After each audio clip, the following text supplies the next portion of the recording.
Hello, folks. Welcome to episode 8 of The Upside. Today I'm joined by Aberdeen, or Scotland's UK's largest redhead.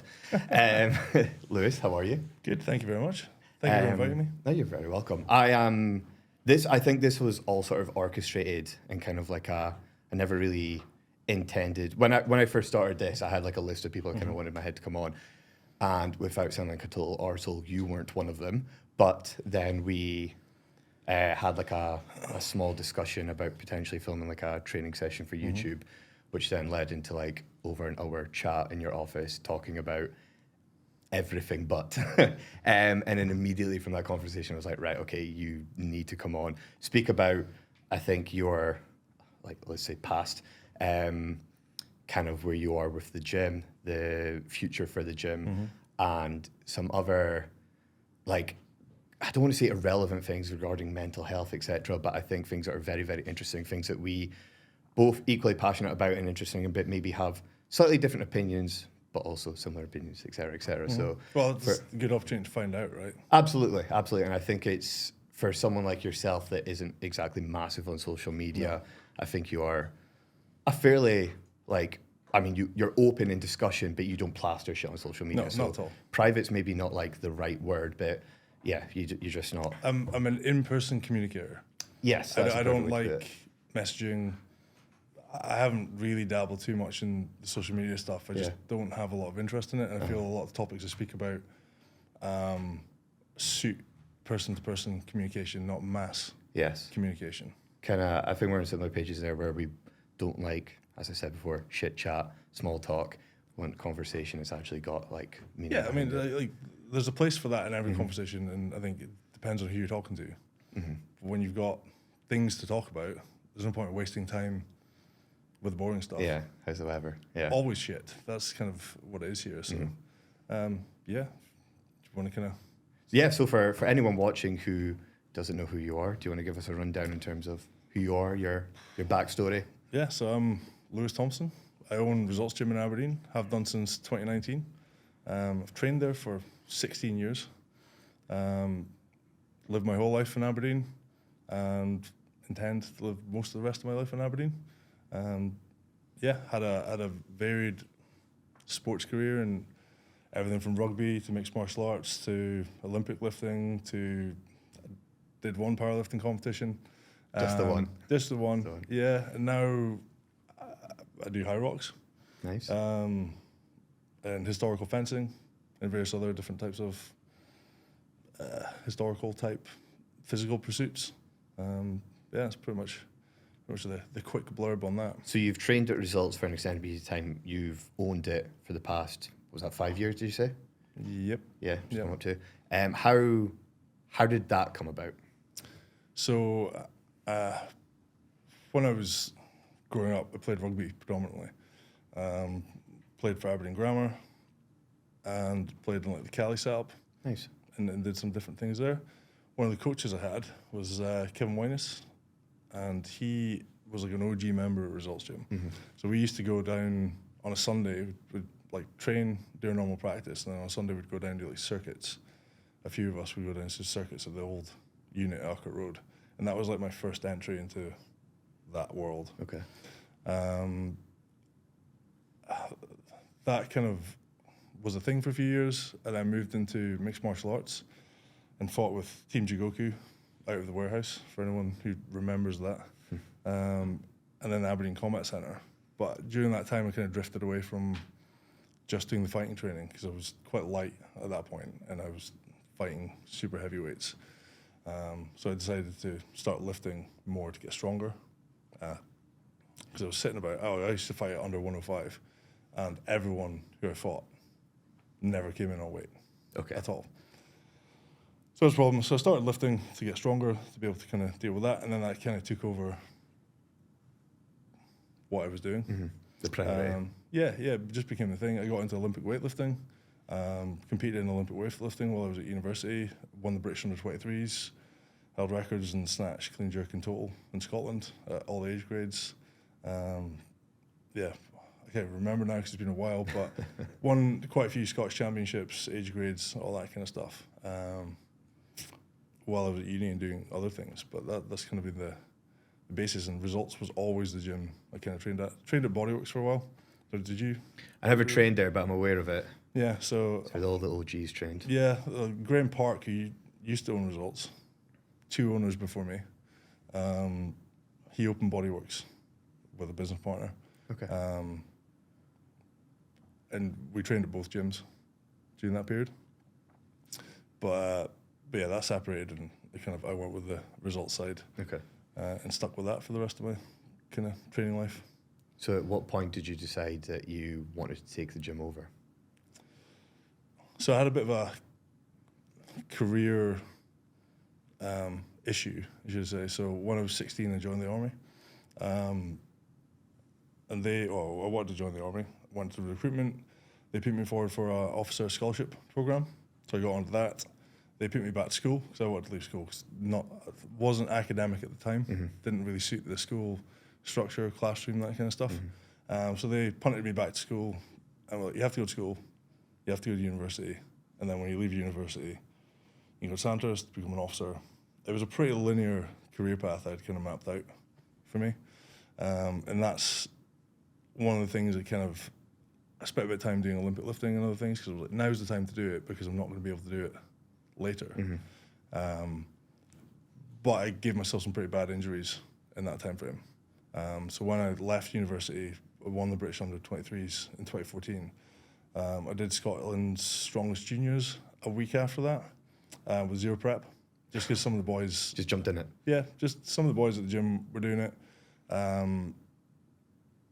Competed in that, came third. Thomson won that one. That was kind of the start of his kind of dominance to World's Strongest Man. Yeah. Competed in field with him and absolutely trashed myself, which gave me issues that I still suffer from kind of today. Mm-hmm. But ended up me being medically discharged from that program.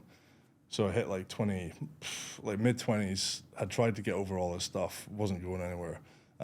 My kind of linear career path had not panned out the way that I wanted it to. Mm-hmm. Hadn't really made any plans for it to.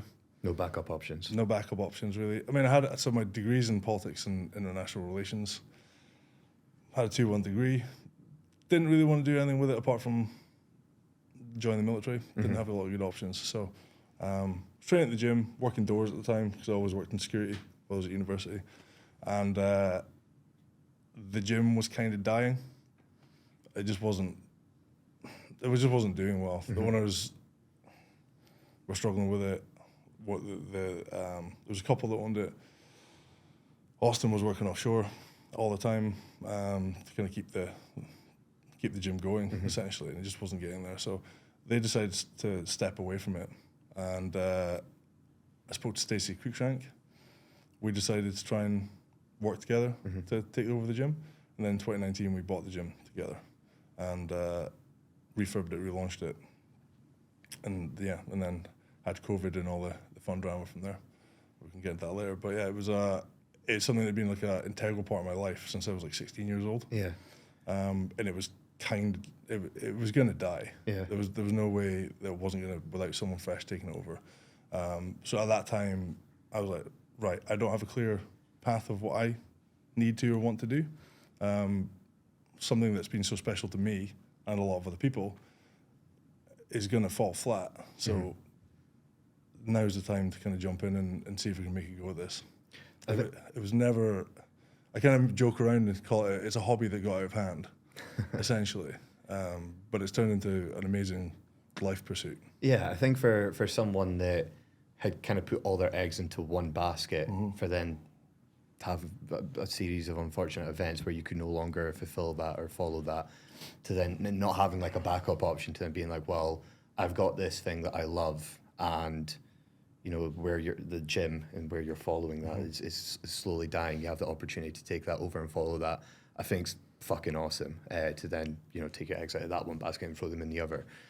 At the time, like, did you have a vision or goal or ambition with the gym and where you want to take it, or was it just a case of like, right, I'm going to take the gym and get more members in? Or massively. It was kind of like take it, refurb, revamp the place, because it was, you know, it was badly needing done up. The kit was, been there longer than I had. Some of it still is. Some of it's like kind of grandfathered all the way down. Things were just needing repaired. Things were needing updated. There just wasn't enough kit for what was needed. So we refurbished the gym in August of 2019, relaunched it fully, and it did absolutely amazing. Like, completely surpassed all my expectations of where we would go with it. We doubled the membership in less than 6 months. That's wild. We were like kicking around 90 members, about that 89 members when we took over, and and the day we shut for COVID, we were just sub 200. It was an amazing turnaround. We didn't plan for the shutdown. Yeah, I don't think anyone could have. Yeah, absolutely. So that was and it's been a bit of a ball ache trying to get things back on track from there. But yeah, the vision was to take it and turn it into something that had longevity, was going to move forward kind of a bit into the 21st century, cater for people who were into different things, while still staying true to the kind of ethos of, it's quite niche, and it provides space for people who are into niche strength sports in particular to train at their own pace and do what they want. I think the thing that stands out to me the most about results and the members and everyone that trains there is just a sense of like community. Like everyone, I think that's like there's a big sort of not just powerlifters but strength-based athletes in general, like are very sort of close and hype each other up, which is awesome. But everyone in that gym seems to know each other. Everyone's like chatting, etc., etc. There's not that there's not individuality there as such, but everyone just seems to know each other. We have a pretty small membership base, compared to most of your commercial gyms run with thousands of members. We don't. I still run with sub 200 members, and also having like a slow trickle of people coming in lets people ingratiate themselves. Yeah, and find out where they want to fit within that. Whether they want to come in and actually make an effort to get to know people, or they just want to come in and be left alone. Because of the pacing of how we have membership turnover, it seems to auto-regulate quite well. And also, like, managing it a little bit. It doesn't need much management, but making sure problematic people are not allowed in, essentially. But, and vetting that to some degree is important. You've recently just underwent an expansion, which is looking pretty awesome. How did that come about? At what point? Because I know you had the units before. Sorry. So basically, since I took over the gym, I've been looking to change locations. Okay. The format of that tunnel just wasn't. It's not a great space for what I wanted to do long term with it. It's just one big room. One 30-meter long tunnel under a railway, and it didn't give the flexibility of the stuff I wanted to do. And I tried to make the best of it, and it was a good option. So I've been looking at property ever since I took over the gym to try and find something that fits in the right location, to give the right things, and has all the markers, and nothing really came up. And then I got an opportunity from Network Rail, the guys who were in the units I've got now, DF Communications. They've actually moved in here, and they wanted to move out, and it was kind of like a once in a lifetime take it or leave it deal. I think they were in there for like 40 years. Wow. And it's like 6 interconnected railway arches. To give them their due, they did a good job doing them up, and they're quite nice, and it gave the flexibility. So I jumped at it and took a huge risk trying to take all that on at once to facilitate the long-term kind of goals of having different spaces for different people and different projects moving forward. And this first project that you've underwent, what this new unit that's looking like stunning, the only word that comes to my head, but it describes it perfectly. What's the goal with that? Or what, because you were saying there that each space you're kind of opening up for different people, like, et cetera. Yeah. What's this space currently for? This space is currently it's two spaces, so it's 2 archway units. One's like a nice studio space that's kind of geared towards PT usage, so like an in-house physio. So doing like remedial rehab work with people is kind of where my specialism is really. working with Connor, the physio, who's been great. He's coming in, and his whole thing is getting people directly from clinic room to exercise. Okay. So we've got a space kind of not just for that, but that facilitates that in quite a good way, and also can be used for classes that, like yoga, Pilates, all that kind of stuff that people like us maybe wouldn't go near. But if it was more angled towards us, might benefit a lot from it. So yeah, just multi-use spaces that one was warm, had heating, and could be adapted to fit the like flexible needs of what people want to do. Bring interesting people in to do, cool things. And the other room is basically it's geared at like a CrossFit gym. Okay. And what I mean by that is just a lot of open space to do functional stuff. Because there's not really a space like that in Aberdeen that I'm aware of. There's CrossFit Aberdeen, which is a CrossFit gym, which is its own thing, which is great. But there's no like free training space if you want to do that kind of stuff, and it doesn't have to be for CrossFit. It can be like any training style. Sometimes you just need floor space, especially if there's like one or two of you wanting to train. Being crammed on a little platform or having to worry about dropping things behind you is not ideal. So having like a 200-meter kind of rubbered floor with everything stacked to the sides is turned out to be really useful. Again, letting people to come in to do different things and give them space to expand into, rather than forcing them to train a certain way just because that's what they've got access to. It's now giving people creative license to do what they want with their training. I think when you think of Results Gym, I mean, this is me speaking from like the outside in, but when you think of Results Gym, you do think of like strongmen, powerlifters. And now I think with the addition of this, like it is definitely tailoring towards like the whole functional strength, CrossFit, absolutely. high rocks kind of training as well. And then you just need to open up a space for bodybuilders as well. Yeah, well, that's on the cards. But I think the thing with the Results is I've always been very keen to keep the uniqueness of it. We're the only place that does strongman in town. We're the only place until recently that catered for powerlifters, or just strength sports in general. I never wanted or had any aspirations to compete with general fitness training facilities or health clubs. That's just not me, and it's just not the vibe of the place I want to run. I don't want to own a health club. I don't want to run a health club. I want to run a gym, or like a space where people come to train and do weird and wonderful things. Whatever their flavor of particular interest point is, you can do it. What's the ambition with the other units following? Because you just said there that the whole bodybuilding side is on the cards. What's the plan with all the other units? Yeah, so probably. So I've got 4 more units in that row. Over the next couple of years, I'd like to develop them up. They're more suited to, just because of the way that the buildings are prefabbed inside them, they're more suited to machine usage. And it's also just a bit of feedback that I get from a lot of people about the gym is there's a shit ton of free weights, but the machines are pretty limited. Yeah. They're pretty limited, they're pretty old school. I think some of them are older than me. So that gives space for that. And it's also just due to the ceiling heights and other things, it's not suitable for more free weight usage. So moving more into that side of things is probably where we want to go. And not competing in the bodybuilding field, but it's more just they're accessible and they're usable for more people. Especially when we're talking about working with rehab clients, working with injuries, working with people who are maybe not as mobile or have disabilities, that kind of stuff. There's certain pieces of equipment or machines that are invaluable with that I just don't have at the moment. That would be the plan, to kind of put spaces in there.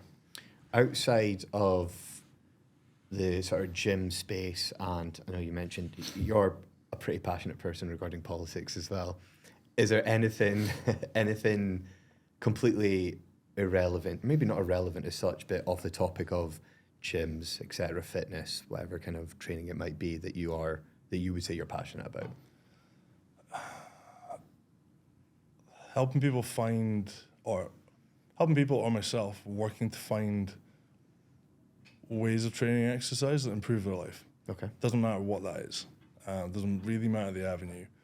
Doesn't really matter the expression of that, as long as it makes positive improvement for yourself, and then you go on to use that positive improvement on yourself to help others. That's kind of the ethos.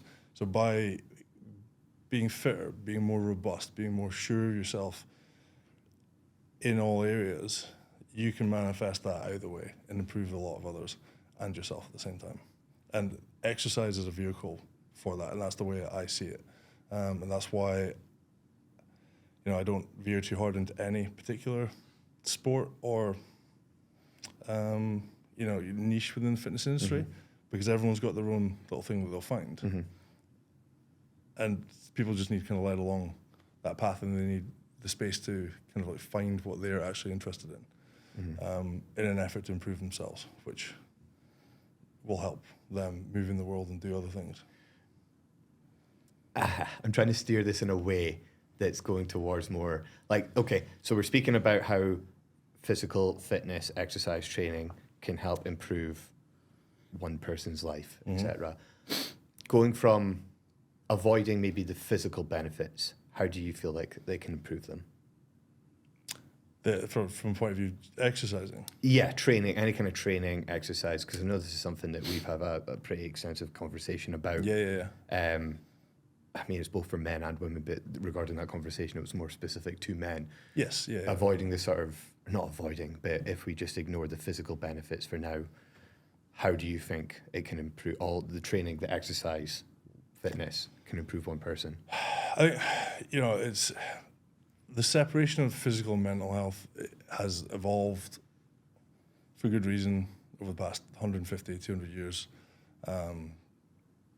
Into two separate disciplines, almost. Well, not even almost, entirely. There's kind of the medical field and the psychological field, although the psychiatry sits in the middle of that. They have drifted off for various reasons that I'll bore you to death with. They're intrinsically linked. They feed into each other. As soon as you start working with people in this field, you kind of get a feel for that. Training and exercise gives people the ability to direct their self-improvement, learn skills like discipline, adherence, acceptance of failure, which is massively important. That's a big one. It's massively important and cannot be, we can delve into that a little bit more if you want. And a whole pile of other traits, seeing the long-term payoff of work. I know you guys are really heavily into bodybuilding. That's not a quick flash pan, kind of go to the gym for 6 weeks and it all happens. Some people spend a whole lifetime working on that. It's not a quick fix solution, although there's vehicles that get you places quicker, but it's commitment to the long goal and having some kind of narrative that drives the rest of your behavior. Exercise can be quite a direct and focused narrative that pushes people, and if you're very driven as an athlete or in certain fields, you will shape your whole life around it, and that can hopefully improve your life and give it trajectory. It can veer into being a negative, because it can become somewhat neurotic.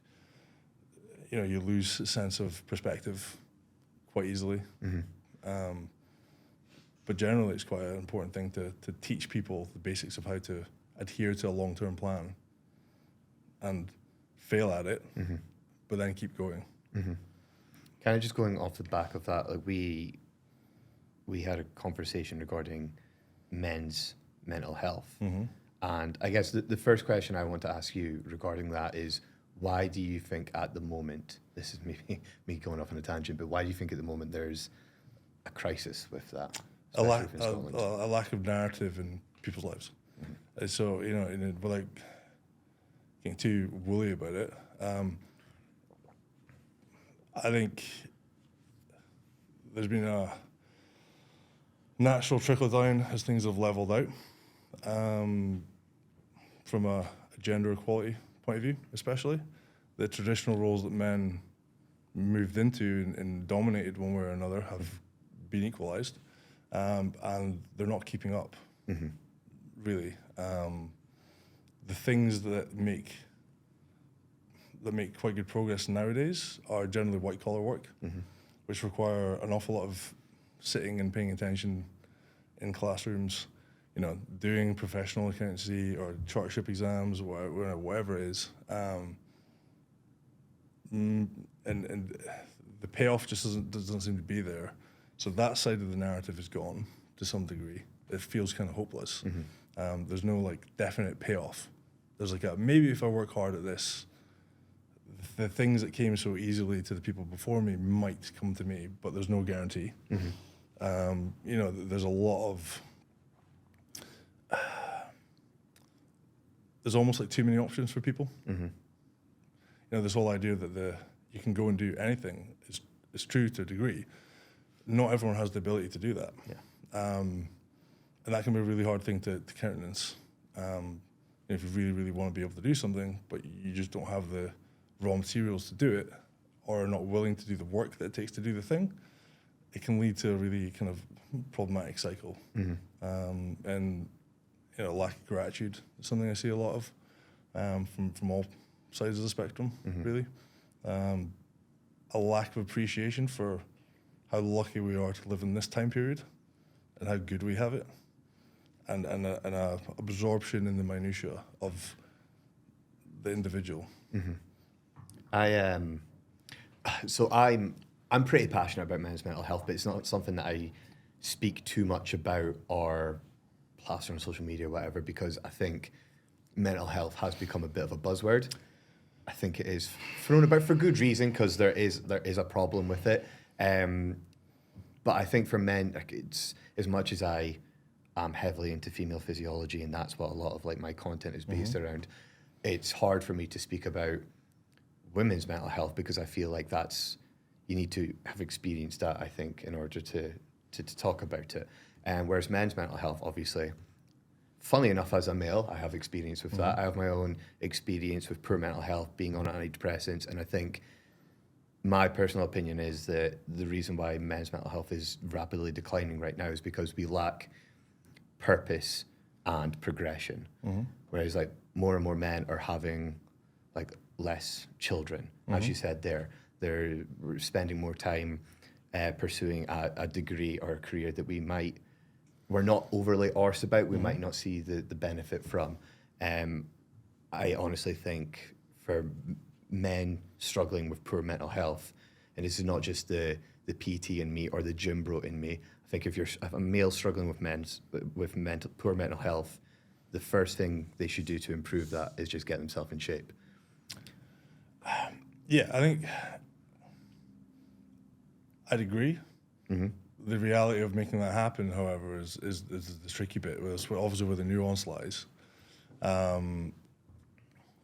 You know, speaking about a few things, going back to the whole like exercise is about commitment to the long term. I think that's where the meat of this argument is. You know, we live a life where commitment is not a required thing anymore. You know, even from a point of view university, you know, maybe just to speak about Scotland in particular, university is free for most people. So it loses its intrinsic worth, right? So if you're paying 50 grand a year, 50 grand to do a university education course, there's a massive incentive to go forward and follow through on those things that you're doing, and also turn up to the lectures and do them, because there's a cost, and whether or not your family pay for it or whatever it is, there's a cost associated to it. You know, I'm not saying that free tertiary education is a bad idea by any means, but it's just one example of, certainly when I was at university, I had a very clear reason for being there, but it was also free. So maybe I didn't take it as seriously as I should have. And I wasn't committed to picking something and learning it diligently, so when I got out the other side, I was able to kind of adapt in certain ways. It's the same with training. You need to commit to something, but that's very hard for people. Even, you know, speaking about having children and marriage, most people I know now who are having children are not married, because there's a fear of commitment. There's a massive fear of commitment from men. I think in the West in general, it's a huge problem. Like, people want to have options. They always want to be able to go in the next app and, you know, pick their dinner wherever they want it. They don't want to commit to just playing the long game, doing the hard thing, and doing the right thing a lot of the time. Why do you think there is that fear? I think that's a very complicated thing. I think there's like a general nihilism that's penetrated the Western consciousness. I think there's a severe lack of place and time in history that most people have. There's a huge generational disjoint between our generation. How old are you? 28. 28. So I'm 32 next month. But there's a huge jump between our parents' generation and us, and that there's multi factors there, because they were having kids when they were older. Generally, they were the kind of first generation to wait, usually, well, into late 20s, 30s to have children. And there's this big gulf in the world that they grew up in our world. We're disconnected from it in a way that no generation of men, women have ever been before. You know, I try and speak to people about the stories about their parents or their grandparents. Very few people really are invested in the stories of their family. You know, in the breakdown of the nuclear family, whether encouraged or on purpose, that's a different story. But the breakdown of the nuclear family is a huge part of that, like a massive part of that. If you don't have a story and a narrative that follows all the way through, there's very little incentive for you to stick to some preordained or kind of pre-worked out pathway through your life that gives you kind of a meaning. You know, as I've grown older, I've realized how lucky I was to have the nuclear family that I grew up in, and it's kind of the backbone of everything that I kind of do. You know, I'm the first person in quite a few generations to not work in public service. Okay. So my parents were both police officers. My sister's a school teacher. My grandfather on one side, on my dad's side, was a railway policeman. Before that, he fought in the war. My mum's dad was a Royal Marine Commando and worked in the railway police as well, a railway. You know, and pre that, all the men in my family were involved in the First World War. And there's a very strong link of this that kind of follows down to me. I didn't realize how rare that like narrative is, or like, you know, my particular interests kind of make me tie more into that. But I've got a strong family background that, you know, makes me want to have a certain narrative to my life, and a lot of people don't, or they're not interested in the stories that came before, or they think the things that came before are irrelevant. They don't really apply nowadays. Things were different back then. It was all just nasty and bad. So what is that narrative in your life now then? Service, okay. some orientation. So, providing space and protection for people is the ethos that I kind of run through. And again, I guess that stems down to that whole purpose side of things, where if you don't have that narrative, then it's very easy to lack of a better phrase, feel lost. And then completely. You're cast adrift without anything to guide you to something better. You know, materialism. And I don't use that word. You know, having nice things and doing good things. You know, going on nice holidays and all that. It's nice to do. It doesn't give you purpose. If your soul as a man, your sole driving purpose is to make enough money to go to Ibiza next year, that's not going to keep you happy for very much longer. Some men might ride on that quite well, but I think they're outliers.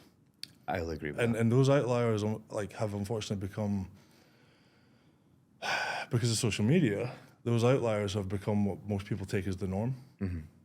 They try to emulate that. Maybe they don't have the facilities or the faculties to emulate that. That causes a despair gap there. Or they do try it and it's hollow. It gives them no purpose and no meaning. And you spin forever in that realm until you find something that gives you meaning, whether that be a woman that you really love or children that you have a responsibility to look after, a people that you have a commitment to, a group of people, or, you know, it used to be nation was quite heavily put in there. That's been extracted out on purpose for various reasons. I sort of going back to what I was saying, where I think if this is all the way back, if a man is struggling with mental health, I think one of the most beneficial things he can do is get himself in shape. I'm not saying that in a sense of, so they can look good in front of the mirror. I'm saying that because they will then gain all the other internal benefits that I think are applicable to other areas. The world's of a life. less scary place when you can handle yourself. So as a man, if you are moving through the world and you're unsure about your place in it, for whether that's physically, spiritually, mentally, whatever it is, it's terrifying. In a way that it doesn't have to be, because you can do something about it within reason, depending on your individual circumstances. And when people are put under pressure and live in fear, everything clamps down. You go in, like, people operate at a very low capacity when that happens, and that has a really detrimental effect on mental health. And without a rationale to move past that, if you end up too deep in that spiral, it's pretty hard to pull yourself out of there. People can do it. You've also said you've had struggles. Was there something that gave you a bump to get out of it? Yes. I've spoke about this. I think it was probably the first episode I did, where I'm not going to get into the specific detail of what happened, but it was easily, like, I call it the worst and the best thing that's ever happened in my life, because it was the most traumatic thing I've ever went through, but it was the thing that got me out of a life of drugs and alcohol and finding that purpose in a very dark and negative place. Absolutely. And it made me take a step back, reevaluate kind of, right, do I like myself? Do I like my life? And where do I see myself in X amount of years? And then, I sat down at my kitchen table and wrote a pros and cons list of my life. And the cons list massively outweighed the pros list. And I was like, right, something needs to obviously change here. So what's the first thing going to change? At the time, I was an overweight kid up until like my late teens. I just basically swapped junk food for drugs and alcohol. So I became like skinny fat. I was like, right, the first thing I want to change about my life is I want to get myself in shape. So at the beginning, it was my purpose and my motivation was like just getting myself in shape, and I loved seeing that. But then as time has went on, and this has been for the past 5 years, I've been going to the gym now and training, it's been less about what I see in the mirror and more about taking all the other things that I've gained, the commitment, the dedication, the resiliency, the acceptance of failure that you mentioned, which is a massive one, and applying that to other areas of my life. So I think we as men, this, to be honest, is applicable for women as well, we need that purpose, and if we don't have it in a positive area, we're probably going to get it from somewhere negative. Yeah, I think, so alongside the gym stuff, my interests lie in psychology, theology, a few other things in that realm. So I would consider there's like a Trinity idea, right? Where you've got the mind, the body, spiritual people or religious people would term it the soul, maybe use the term spirit instead. All three must work together and be equal, like not equally balanced, but at different times they have different balances, right? Like your body will carry you through things that your mind thinks it can't do if you prepare it for it. Likewise, your mind can override your body. The element that is missing, I think, in most people's lives is the spiritual. I don't mean that from a woolly religious kind of point of view, but there's a third part to this, triangle, and that can be filled with anything, whether it's religion, whether it's passionate environmentalism, whether it's veganism, whether it's drugs and alcohol. Drugs and alcohol I would probably cycle into, it's somewhat nihilistic. If you don't have a view of where you're going, and it's that third part is not already filled to some degree with something, it's a very slippery slope to fill it with substances, which then really negatively affects the other two sides of that triangle. And that's a conversation. I'm trying to work on this, so I'm working with a few psychologists I'm hoping to work with more, lecturing theology from RGU, and a few other people to try and condense and find out why this bit has been missing from the conversation for so long. And what's your opinion on that at the moment? I think I don't know yet. That's why I've got some rough ideas, which I'm hoping to kind of find out with people. Mm-hmm. But do you know much about like early 19th century? No, cool. Well, we're not bothered with any philosophy types like Friedrich Nietzsche, that kind of stuff, the death of God. So with the collapse of organized religion as the default purpose, or the default template of that third sphere in everyone's life in the West, there was a kind of fall away void that's being created there. You don't have a playbook that everyone else kind of falls to. You'll cast into your own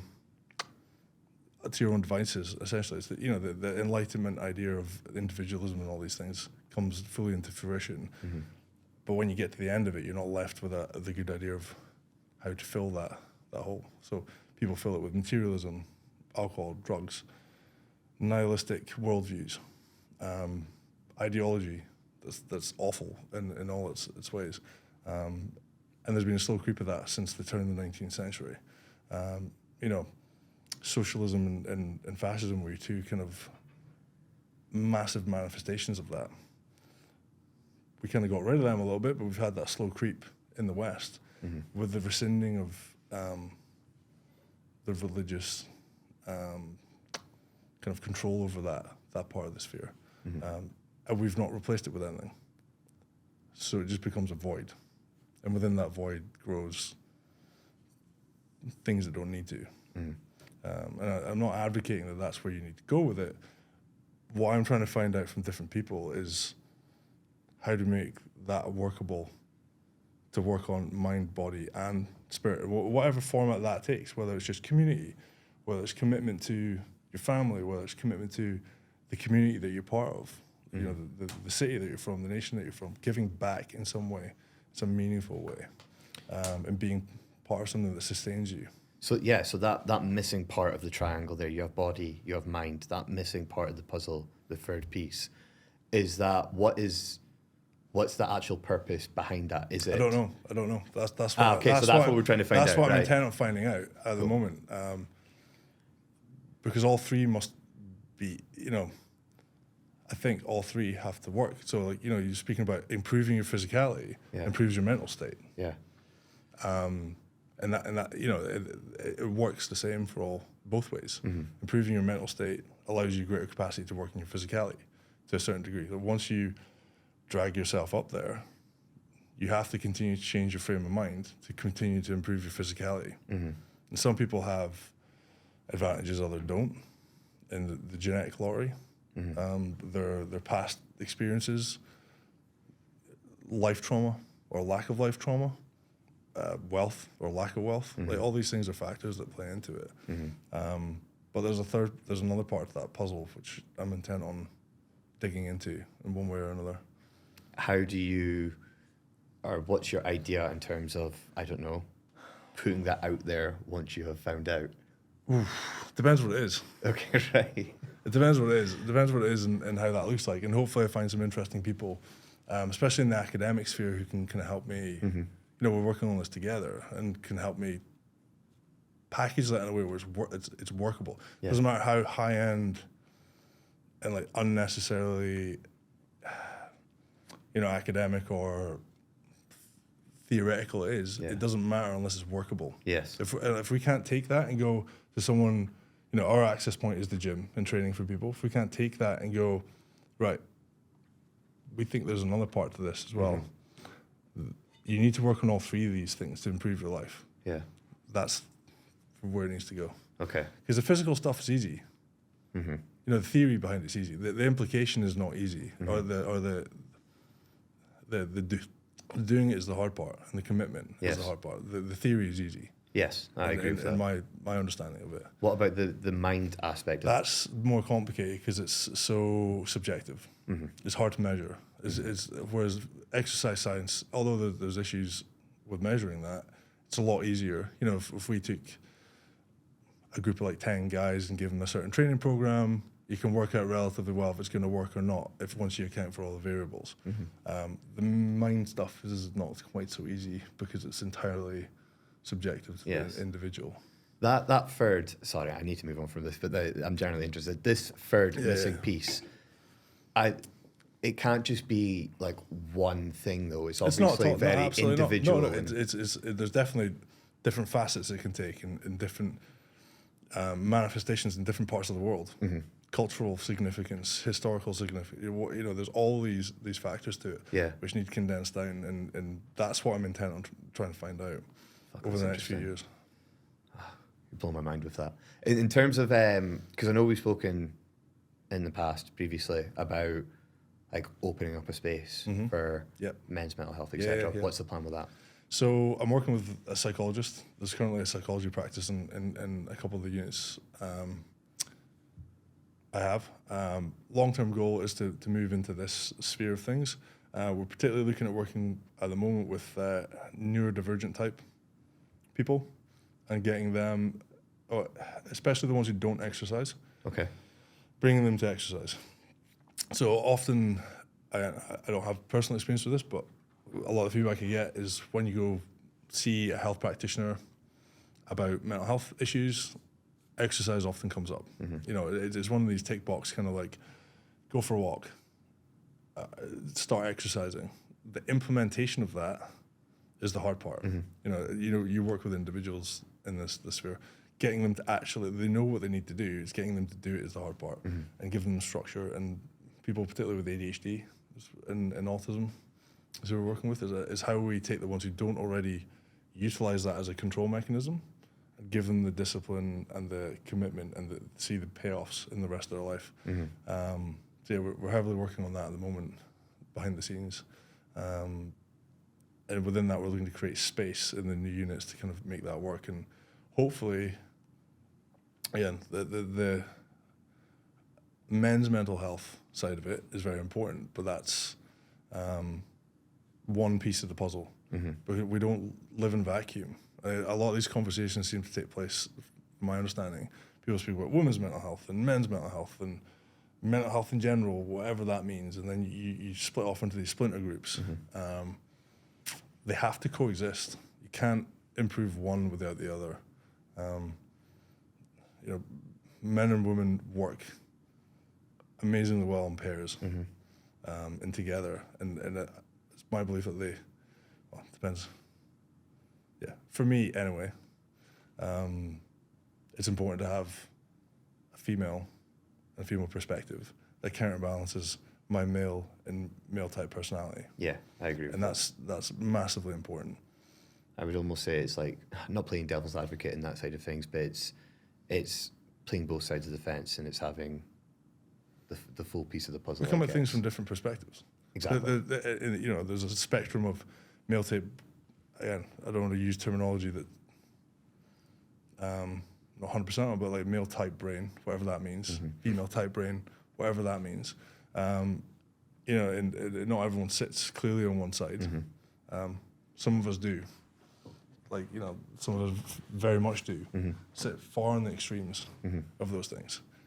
A lot of the conversation, to me, seems to filter around people in the middle of that spectrum. But it's people on the fringes as well that need, you know, either end of the bell curve need to be kind of taken into this conversation too. When do you have, not a date in mind as such, but in terms of, you know, opening up this space? Hopefully next year. Okay. That's my kind of game plan, yeah. So like, it's taken me 10 months to build that new unit. So me and my mate Callum, I say me and Callum built it, but I kind of just stood around and held things while he did most of the work. We did everything ourselves, with an honourable mention to Sarah, our kind of full-time like DIY cleaner, layer of floors and all that kind of stuff. But it was a very small team, built the whole thing. So and I will continue to kind of keep using people within my network who need work and have the skills to do these things. So hopefully within a year. Awesome. We will we'll wrap things up there. Just keeping an eye on the time, but that was awesome. Like that went into a lot more intricate details than I expected. Yeah, you got me started on completely different stuff. But that was it was always just going to be like a conversation about, like, we knew what we kind of wanted to speak about, but an hour's not a long time. It's really not, especially when you're not just talking about like the gym and training, etc. Yeah, I mean, fitness stuff is obviously where people come to this grow from. arms and legs. Yeah, but I think to have to move past that, and I think to give people the best access to that stuff, there has to be another part to the puzzle. Mm-hmm. Which I'm very much looking forward to seeing. Well, you don't post about shit. No, I don't. So I live a very private life. When you find out all this sort of stuff, I genuinely just keep my mind occupied with things. I don't think there's anything wrong with that. No. I think if my work didn't. For years, I've been moving more into this sphere, and this is a great opportunity because I never really speak about these things out with in-person conversations. Yeah. But it's now getting to a point where all this stuff needs more people involved in the conversation. I agree. And to do that, you have to make it wider. Yeah. This is a great format for that. It just takes that first person to come out speaking about it. But prior to even having that first and original conversation with you, I thought you were a power lifter. I thought you were just a big cunt that owns Results Gym. That was all that I knew about you. Yeah, I mean, that's the... You're into cats or something like that? Oh, yeah. Cat person? Love my cats. Yeah, so that's cats. like three things. 2 rescue cats. If you're going to get cat rescue, it's the way forward. Yeah, cats. Or just get a dog, they're better. Cats, medieval fighting. I don't know if you've seen Medieval that. fighting, Yeah, okay, yeah, right. so that kind of There stuff, you go. Shit, I didn't Swords know and about armor, you. all kind of stuff. Yeah, but I'm not very good at the social media thing. Hope to move more into that. Now I've got hopefully some free time, but we'll see. And a lovely unit to... Exactly. You can do some content filming that's There not you go. just in the old unit with the horrible lighting. That's it. Influencer Lewis, we'd love to see it. Yeah, Is there anything you want to plug? Anything you want to give a shout out to? Or Yeah, well, the Results Gyms, 2 new units are open, and £60 a month for standard membership, 48 for concessions. And it's 3 gyms essentially with 24-hour access. And no contracts, no joining fee. If you don't use it, you don't pay for it. It won't hold you to anything. And we're looking to take more members on, people who are interested in classes, just general training. I'm looking to expand the kind of group of PTs that work out of the gym and get more interesting people who are interested in, moving forward with good things and making that work however it needs to happen for them, and investing in the community that I already have. Yeah, I think it's also a really good point to just for any like gen pop kind of people, like someone who's typically training at something like a pure gym. I think from the outside looking in, Results might be a little intimidating. Yep. It's fucking not. It's the polar opposite. I've trained in pure gyms that are filled with cunts, whereas Results, it's not that vibe whatsoever. I mean, I've never trained in one, so I wouldn't know. Yeah. I've trained in the same gym since I was 16, so my outside experience is pretty limited. Yeah. I mean, the extent of it is I go to my fiance works in London. Okay. I occasionally go down there, and train at some gyms down there, but that's about it. I'm not very widely travelled in the gym world, so feedback's always welcome. There you go. Well, we'll wrap that up there. Thanks for watching, folks, and I will catch you in the next one.